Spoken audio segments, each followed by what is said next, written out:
The courtroom trembled with a quiet energy, the kind that precedes a storm. Wooden benches creaked beneath the weight of journalists, advocates, and curious onlookers who had waited hours just to witness this hearing. Murmurs rose like faint drumbeats, a mix of anticipation and unease. Cameras flickered from every corner, lenses poised to capture the instant history would tilt. At the center of it all, Judge Richard Leon leaned forward on the bench, his brow etched with skepticism and power, his gavel resting like a silent threat at his fingertips. The hush that fell over the room was total. Even the air seemed to pause. Across the aisle sat Jasmine Crockett, her posture calm but charged, as though every fiber of her being had been honed for this precise moment. Her eyes scanned the crowded chamber, absorbing every gaze, critics, allies, and doubters alike. And in that instant, she seemed to carry not only her own reputation, but the hopes of thousands who had been dismissed or ignored for daring to challenge the establishment. She rose slowly, the scrape of her chair cutting through the tension like a blade. For a split second, the contrast was cinematic. A seasoned judge representing decades of entrenched authority, and a young, unflinching lawyer embodying the defiance of a generation that refused to be invisible. The air grew thicker, heavier, as though the very walls knew something irreversible was about to unfold. Viewers who would later watch the footage online would describe this moment as electric, unreal, and the spark no one saw coming. And then, with a voice steady but resonant enough to slice through the marble and oak, Jasmine Crockett spoke. It wasn't a plea, it wasn't a protest, it was a declaration. A single line so unflinching, so unexpected, that it stopped every whisper cold. Phones froze mid-record, pens halted mid-scribble. Even Judge Leon blinked, his practiced mask of authority cracking for a heartbeat. Somewhere in the gallery, a gasp escaped, carried on the breath of people who had come expecting routine sparring, but were now witnesses to something transformative. But no one in the room could predict what she'd reveal next. Outside the courthouse, the air had felt charged since dawn. Lines of people stretched down the block, some holding signs, others clutching cell phones primed for live streams. This was no routine hearing. It was the epicenter of a national conversation about fairness, power, and who truly gets to shape the rules. The case on the docket, dry on paper, explosive in reality, threatened to expose not just one dispute, but an entire system of entrenched privilege. Inside, the walls hummed with the weight of expectation. Journalists whispered about the showdown of the year, while aides scrolled furiously through trending hashtags, each hoping to be first with the headline. At the heart of the clash stood two starkly different forces. On one side, Judge Richard Leon, a symbol of establishment authority, renowned for his ironclad rulings and clipped impatience with anything he saw as theatrics. On the other, Jasmine Crockett, whose rise from community advocacy to the national stage had made her a beacon for those long excluded from the corridors of power. This wasn't just about a procedural motion or a legal technicality. It was about who gets to be heard, whose narratives count, and whether dignity could survive a collision with cynicism. The packed gallery reflected this tension perfectly. Immigrant families, students, and civil rights organizers sat shoulder to shoulder with lobbyists and hardened political operatives. Some had tears in their eyes even before the arguments began, sensing the deeper stakes. This was not simply Jasmine defending a client. It was an entire demographic, an entire idea of America, asserting its right to stand tall in a place that had historically diminished their voices. Every raised eyebrow from Judge Leon, every skeptical glance became a proxy for decades of institutional doubt. Reporters framed their notes as though chronicling a battle scene. Words like uprising, reckoning, and turning point found their way into tweets before the first argument had even concluded. The media coverage was already splitting along familiar lines, one side calling Jasmine's presence a symbolic stunt, the other hailing it as a moment of overdue accountability. In homes across the country, people who had never tuned into a court proceeding before were suddenly glued to their screens. For Jasmine herself, the stakes ran deeper still. Every move she made carried the weight of countless nights spent preparing, every phrase honed not just to persuade the bench, but to pierce the public consciousness. She knew that beyond this courtroom, young people of color, immigrants, and first-generation Americans were watching, hoping she would succeed where so many before had been ignored. If she faltered, critics would seize it as proof that the old ways still ruled unchallenged. Yet the tremor in the air was not fear, but possibility. This was a moment of convergence, when the narrative of power might be rewritten by courage and preparation. Even Judge Leon, for all his authority, seemed aware of the gathering tide. His glances growing sharper, his fingers tightening on the gavel as if to brace for an impact no one could fully predict. And as Jasmine gathered her notes, a quiet certainty settled over her like armor. She was no longer simply responding to accusations or rebutting motions.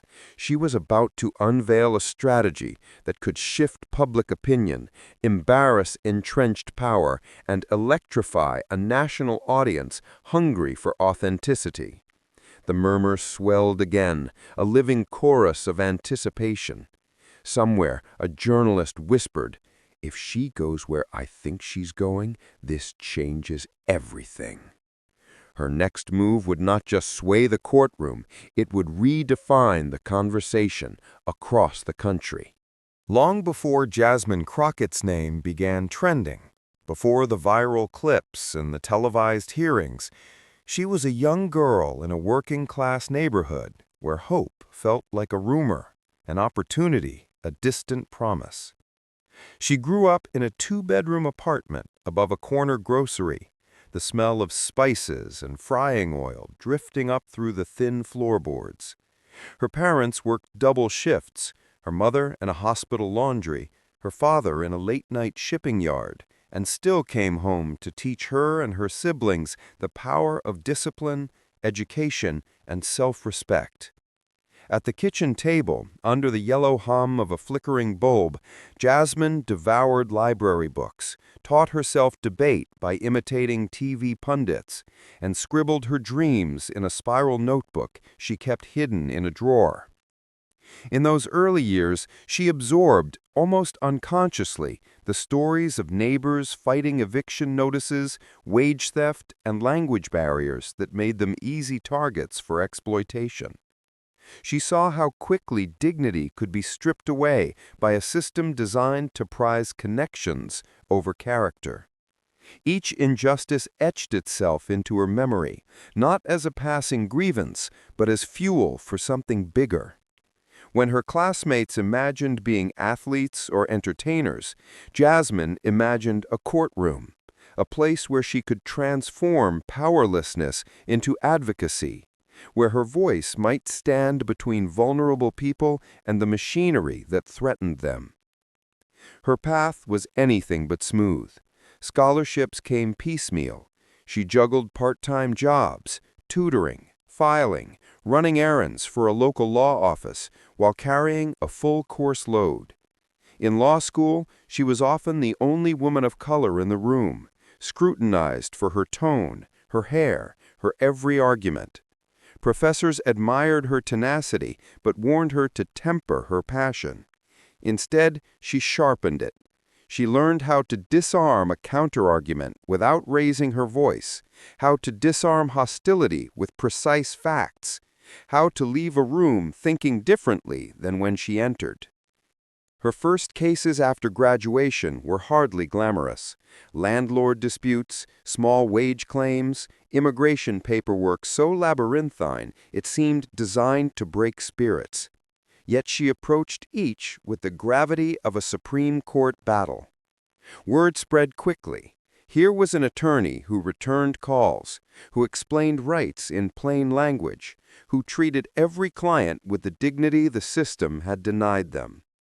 By the time she opened her own small practice, she had become a local legend, the lawyer who stood up to bullies twice her size and 3 times her budget. Defining moments punctuated her rise. There was the pro bono case where she halted an unlawful deportation minutes before it was executed. The municipal corruption trial, where she forced a confession from a city contractor on the stand, unraveling a scheme that had siphoned funds from public housing.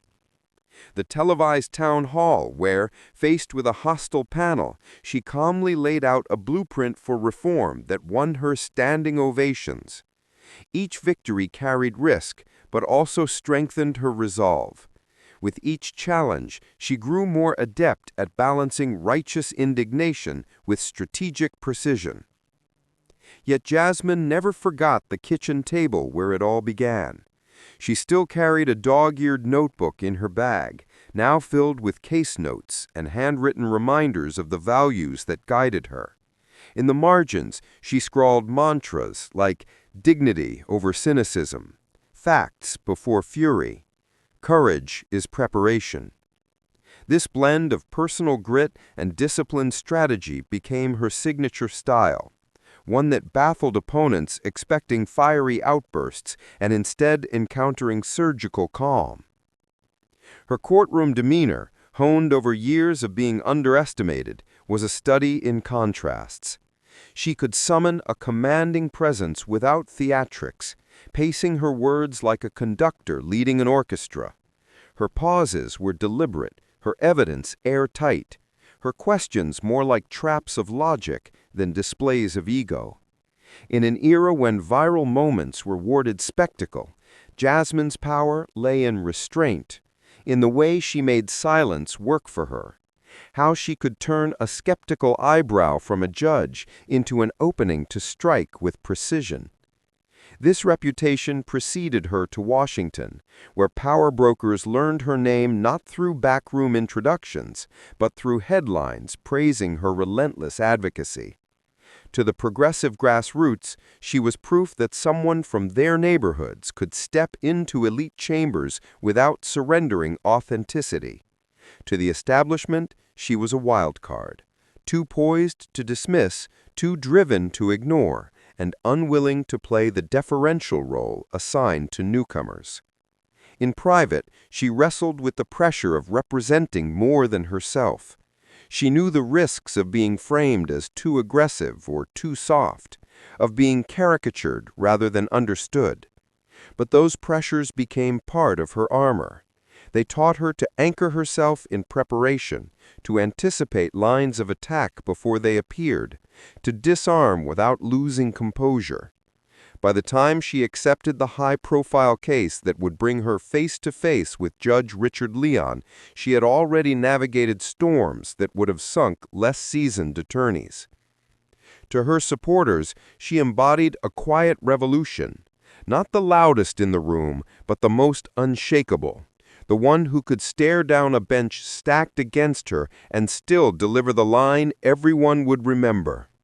They saw in her not just a lawyer, but a mirror of their own aspirations, an assertion that the underrepresented could not only enter the halls of power, but hold their ground once there.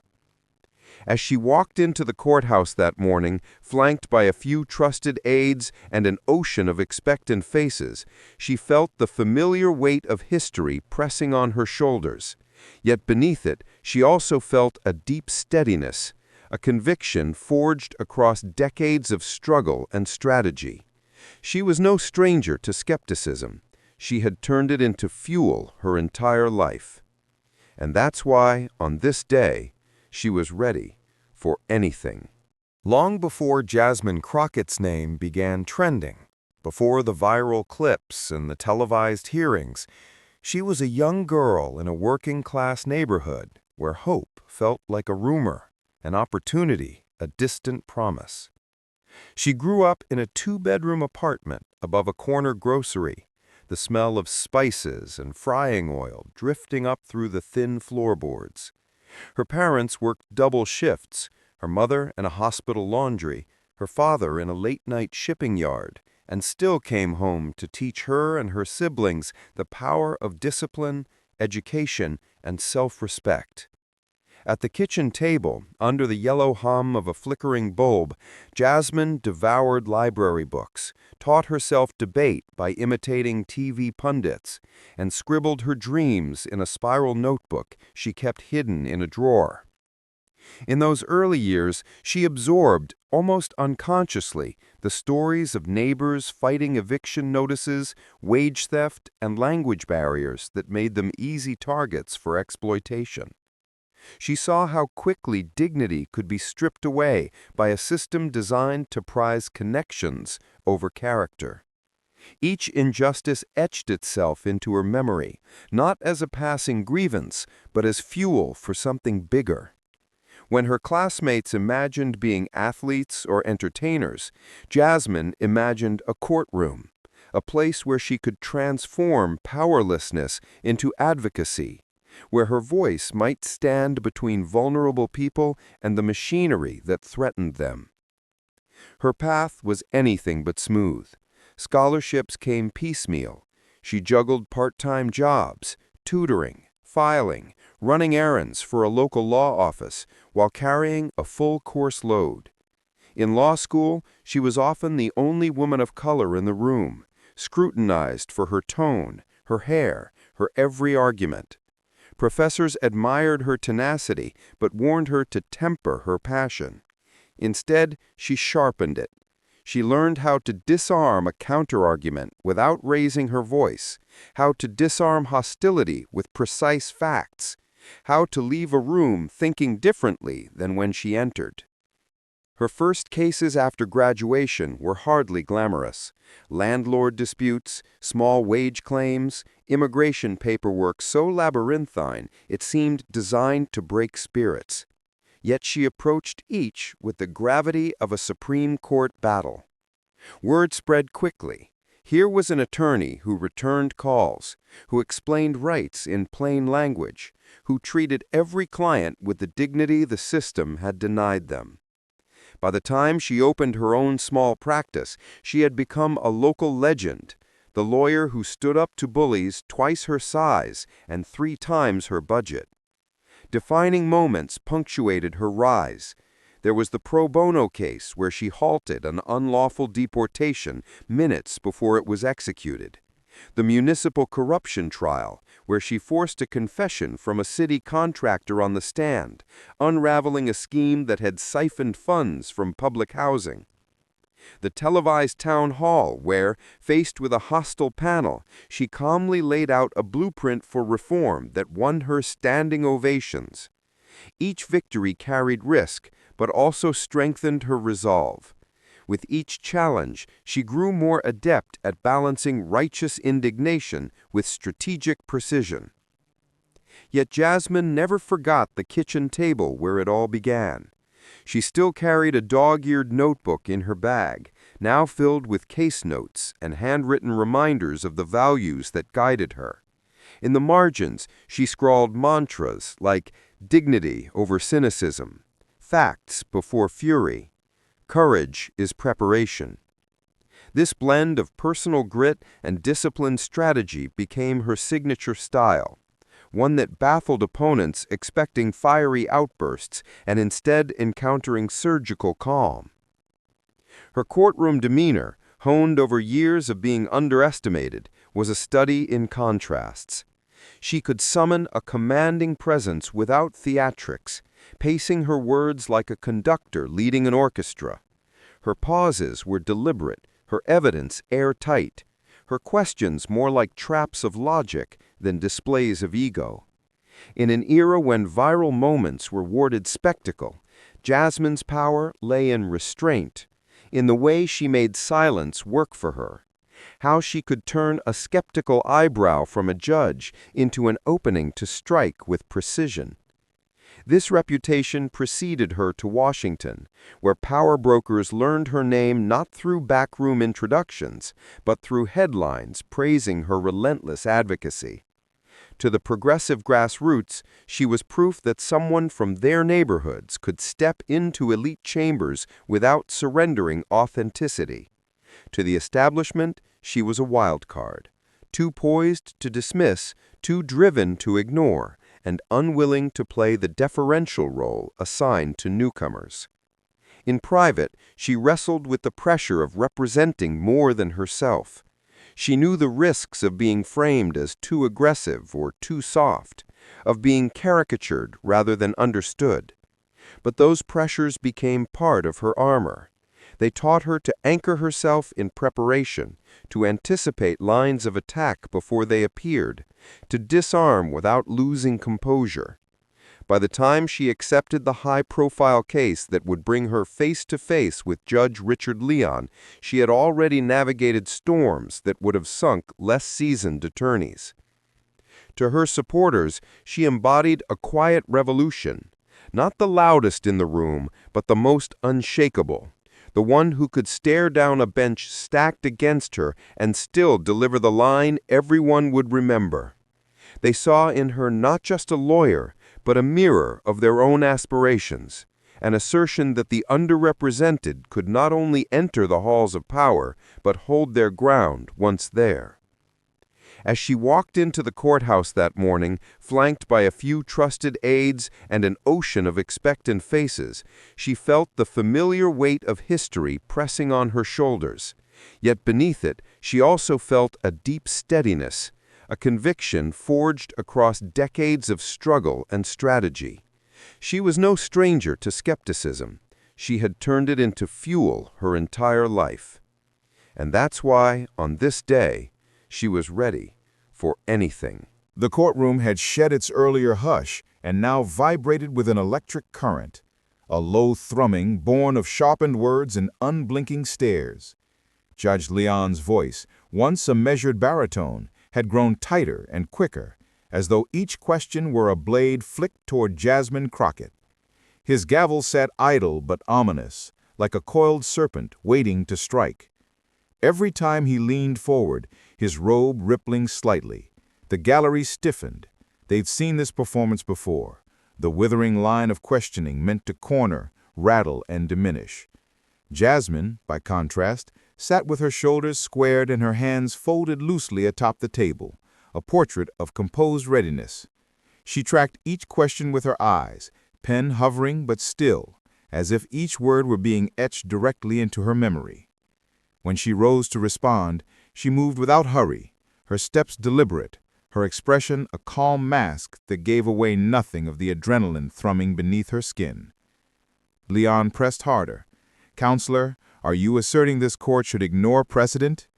His tone had the cadence of an accusation. He fired citations and hypotheticals in rapid succession, each designed to catch her off guard. The crowd murmured at the escalation, necks craning to catch every flicker of expression. Some supporters clasped hands in silent prayer. Others gripped their phones tighter, live streaming as though the act itself could fortify her. Jasmine answered steadily, her voice carrying without strain. She didn't match Leon's clipped aggression. She let her words breathe, giving the room space to absorb her points. "Your Honor, I'm asserting the precedent has been misapplied," she said.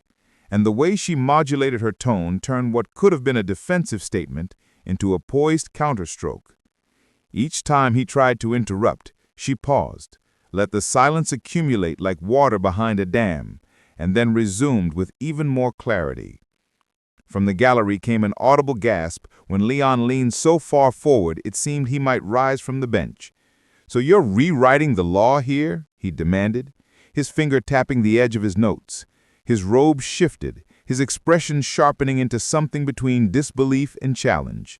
He had used this maneuver countless times to intimidate younger attorneys, but Jasmine's eyes held his steadily, the faintest flicker of a smile curving at one corner, as though she'd been expecting this exact trap.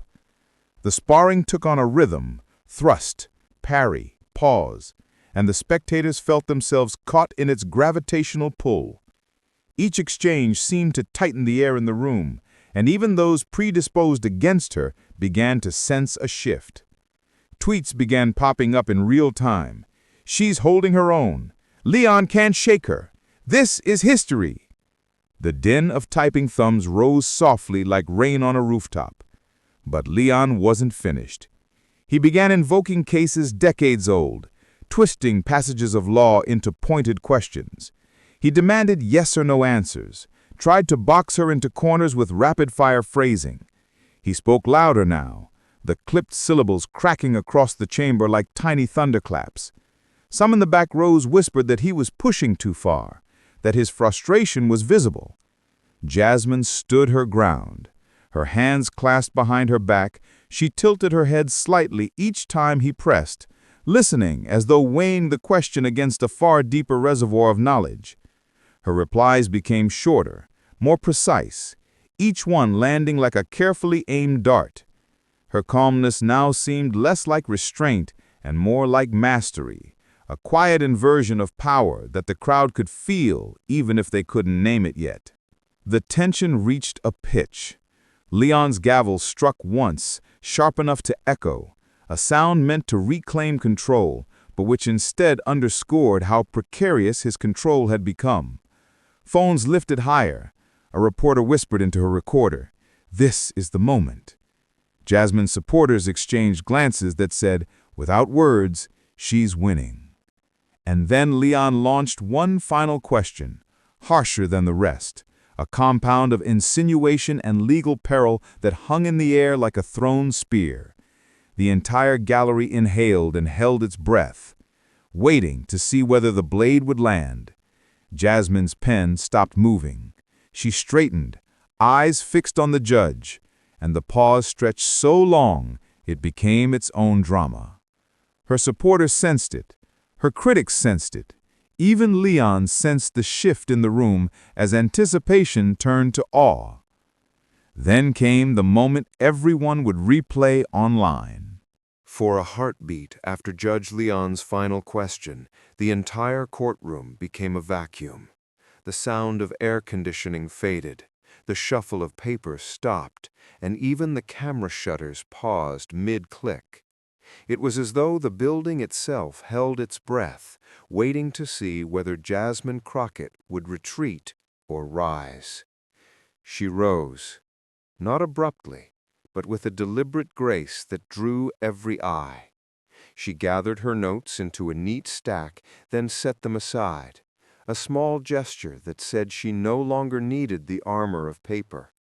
She placed one hand on the lectern, fingers splayed like a pianist about to strike the opening chord. When she spoke, her voice was low, clear, and resonant enough to carry into every shadowed corner of the gallery. "Your Honor," she began, and then stopped. The silence she allowed to bloom after those two words felt like a drum roll before an executioner's blade. Viewers would later describe it as a masterclass in timing. Respectfully, the question presumes a precedent that was never meant for these facts. Her gaze flicked briefly across the gallery, as though she were including them in her rebuttal. Leon's brow tightened. "Counselor, this court." She raised a single finger, not to interrupt rudely, but to claim space, and continued. "Let me show you exactly why that presumption collapses." Her laptop screen glowed as she tapped a key. Behind her, on the court's projector, appeared a timeline of cases. Dates, decisions, dissents. Not theatrics, but evidence arranged like dominoes ready to fall. For 20 years, this line of authority has been cited out of context. Today, we correct the record. The first reveal landed like a soft explosion. She produced a signed affidavit from a whistleblower deep inside the opposing party's ranks, a document the public had not yet seen, but whose existence had been whispered about in activist circles for weeks. The text appeared on screen, the signature unmistakable. Gasps rippled through the crowd. One reporter actually dropped his pen. Phones lifted en masse, screens glowing like a constellation of tiny suns. Leon leaned back, then forward again, a flicker of uncertainty flashing in his eyes. "This is highly irregular," he muttered, but the conviction in his voice had thinned. Jasmine pressed on, modulating her delivery like a storyteller revealing the climax. When this precedent was established, it explicitly excluded cases of this nature.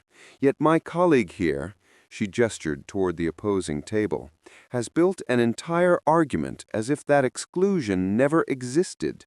She clicked again. A clip from an earlier deposition appeared, the opposing counsel's own sworn statement contradicting their sworn statement. Another murmur surged through the gallery. Her rhythm was steady, almost hypnotic.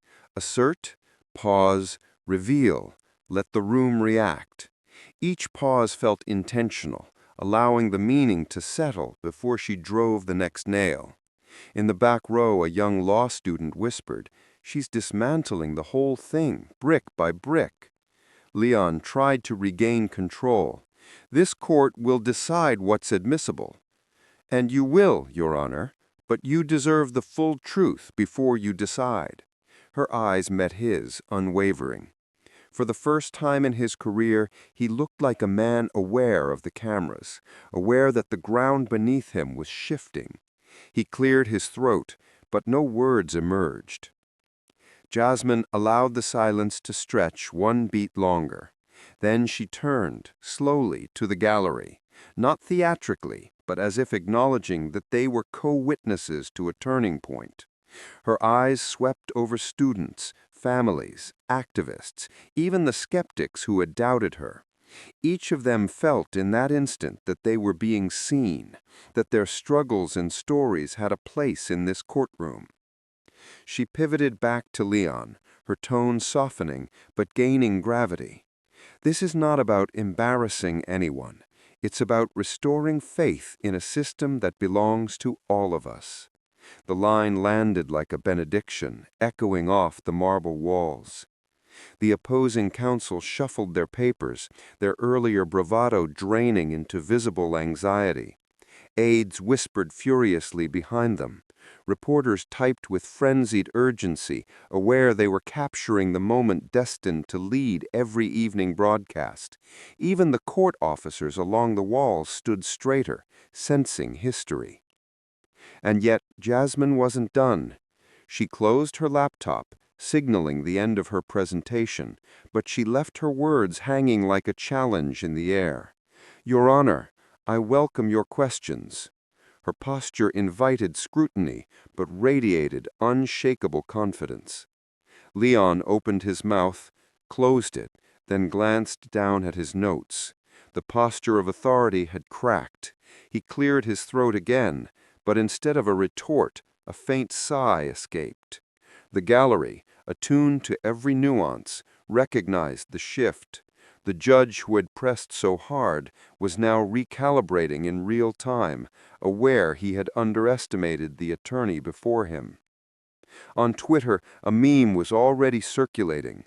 Leon leaning forward, Jasmine standing calm, captioned, "Power meets preparation."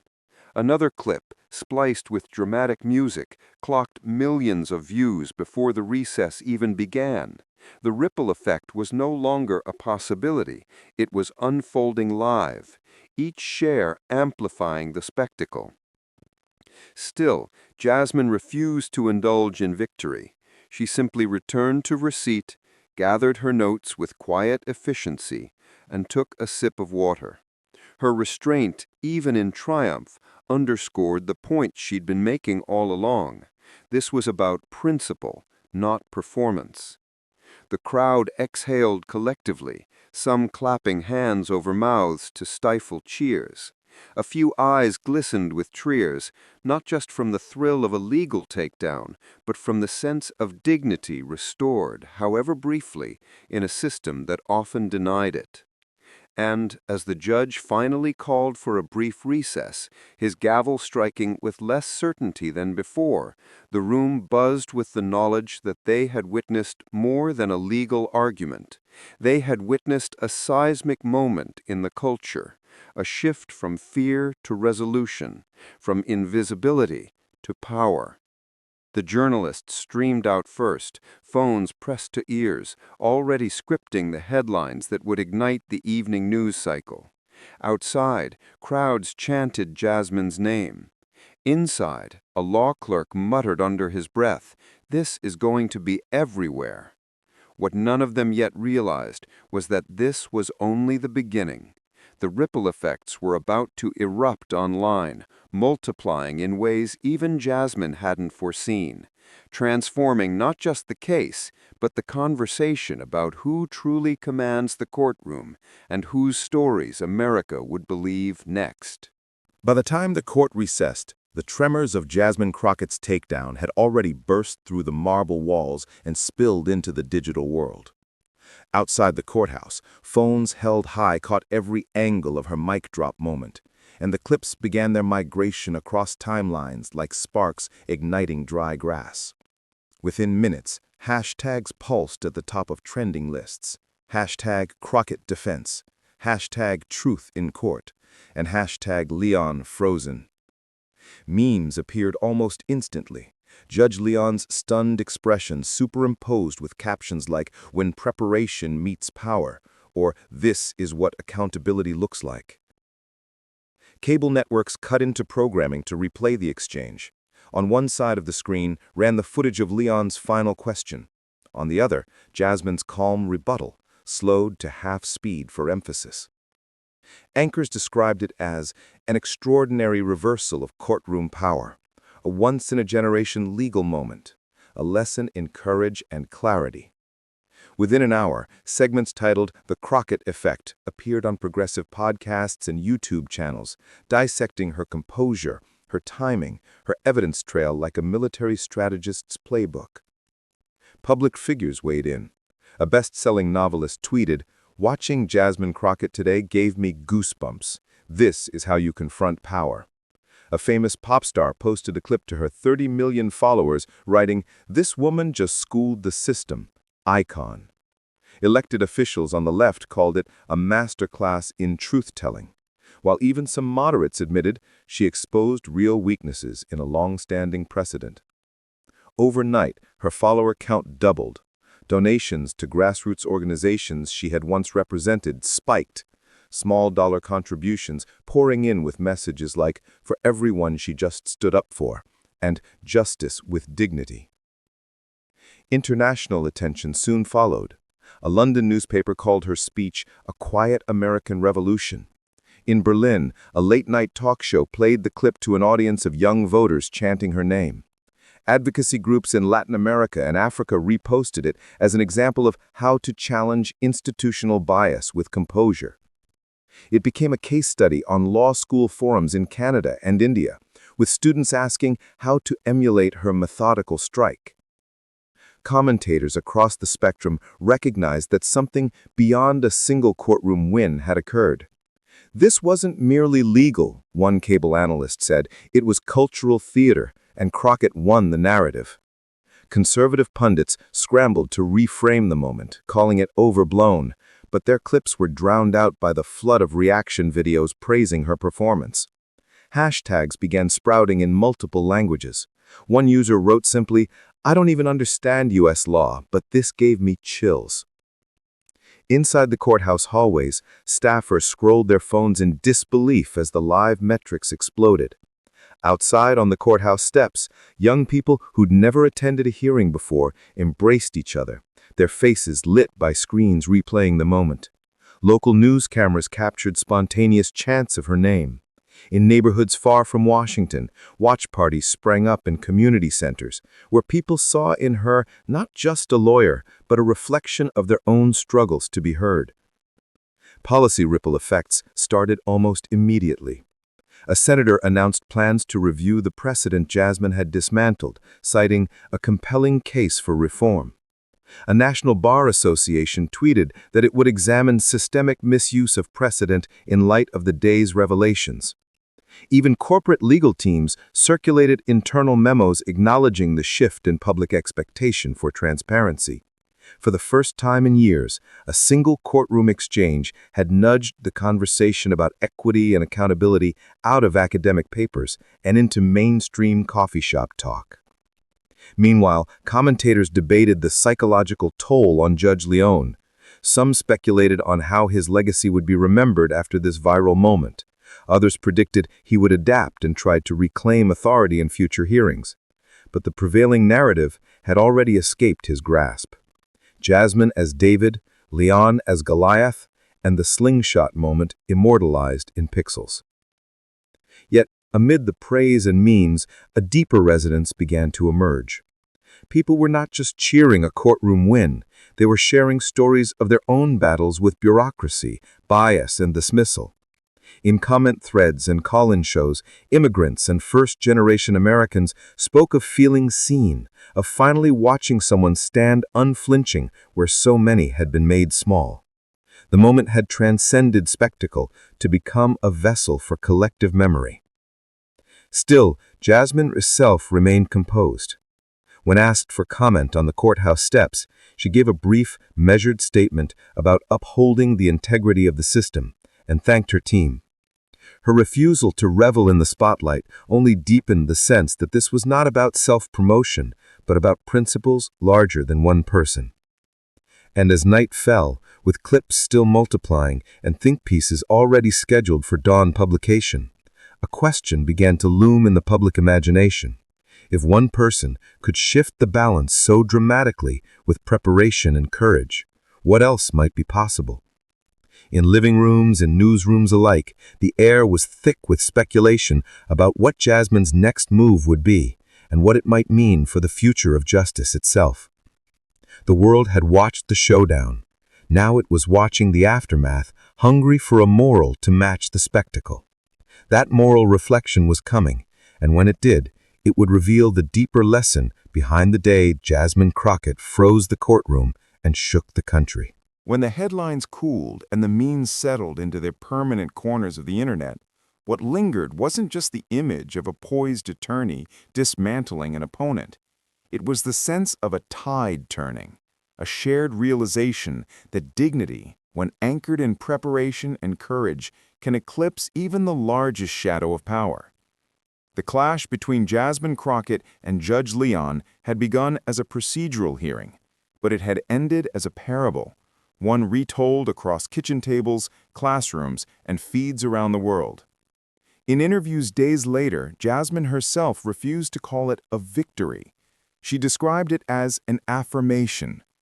That word resonated because it stripped away the veneer of combat and pointed to something elemental, the right of ordinary people to demand fairness in systems that so often feel rigged against them. She had reframed what had seemed like an attack, tough questioning, entrenched precedent, institutional skepticism, into an opportunity to reveal the system's own blind spots. And by doing so calmly, she had modeled a form of courage rarely celebrated in political life, composure in the face of intimidation. Commentators who first covered the confrontation as spectacle began to describe it differently. Columnists wrote about the dignity doctrine, a term coined to capture the way Crockett's demeanor became part of her argument. Professors held lectures on performative truth-telling as a tool of civic renewal. Even late-night comedians, who initially mocked the courtroom standoff for its meme-worthy moments, turned to serious commentary about the importance of resilience and evidence in public discourse. For many viewers, the moment broke through cynicism. They saw a lawyer who could have met hostility with hostility, but instead chose steadiness over spectacle, facts over fury. In an era of viral outrage and soundbite warfare, Crockett's approach felt almost radical, showing that justice need not be shouted to be heard, that composure itself can be a form of defiance. The confrontation became a rallying point, not just for her supporters, but for anyone who had ever felt silenced or underestimated. Grassroots organizers began citing her in speeches about perseverance. Young law students clipped her words into their study notes.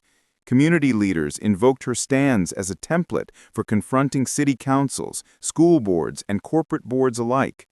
Each retelling carried the same undertone. Dignity is not weakness, and fairness is not naivete. Rather, they are the quiet engines of change, grinding forward even when dismissed by louder, flashier powers. Even Judge Leon's defenders acknowledged that something in the public consciousness had shifted. They conceded that, however the case ultimately resolved on paper, the broader narrative now belonged to the public, and the public had chosen to see this clash as a stand for justice. By reframing the confrontation, Crockett had moved it from the realm of one case to the realm of shared civic values, fairness, accountability, and the courage to call entrenched power to account. This reframing rippled outward. People began asking what it would mean to pull a Crockett in their own lives, to stand steady in a meeting, to present evidence rather than defensiveness, to believe that preparation could topple intimidation.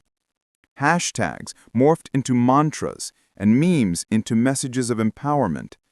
The spectacle of the showdown had transformed into a slow-burning movement of self-respect. Through it all, Jasmine stayed consistent. She spoke of her immigrant grandparents, of her parents' insistence on education and service, of the communities she served before she ever set foot in a high-profile courtroom. She reminded the public that courage under fire is not innate, but practiced, honed through the daily grind of choosing integrity over convenience. And as she stood before cameras one last time in that news cycle, she distilled the entire episode into a single idea. Dignity is our birthright. Fairness is our duty. Courage under fire is our inheritance. Those words were clipped, subtitled, translated, and replayed far beyond U.S. borders, echoing in community halls from Chicago to Seoul, from Nairobi to Mexico City. It was not just a closing statement, it was a civic benediction. In the clash between truth and power, she had refused to be small, and in refusing, she had expanded the space for everyone watching. Her calm defiance had offered a glimpse of what public life could look like when values are not mere slogans, but daily practice. In the end, the lesson was not about winning a single case or shaming a single judge. It was about showing in real time how the architecture of intimidation can crumble when met with integrity. And as the lights dimmed on the news cycle, one sentence rose above the din, becoming the enduring caption to that viral moment. In the end, truth spoke louder than power. You've just watched the scene that started it all. The moment Jasmine Crockett stood in a packed courtroom, met Judge Leon's stare, and dropped the line so unexpected it froze the room. That wasn't just a legal exchange, it was a living testament to what happens when preparation meets courage, when ordinary voices refuse to be silenced by entrenched power. Think back to that first image, the hush, the tension, the collective breath as her words landed. That cinematic moment wasn't staged. It was real, raw, and history-making. And its power doesn't end at the courthouse doors. It lives in you, in everyone who believes dignity should outshine arrogance and evidence should outweigh intimidation. If that resonates with you, don't let it stop here. Subscribe to this channel so you never miss the next story of courage, Under Fire. Share this video with friends, classmates, and family who need a reminder that truth can still win. Add your voice in the comments. Tell us how you stood for fairness or how you plan to. Together, we can build a movement where accountability isn't rare, it's expected. Every view, every share, every comment isn't just engagement, it's a signal to the world that people care about honesty, preparation, and the courage to speak up. When you participate, you're helping transform viral moments into lasting change, turning inspiration into action. Because this story isn't just about Jasmine Crockett or Judge Leon. It's about all of us and the choices we make when power tries to silence truth. The room froze once, but the impact echoes still. And now it's your turn to keep that echo alive.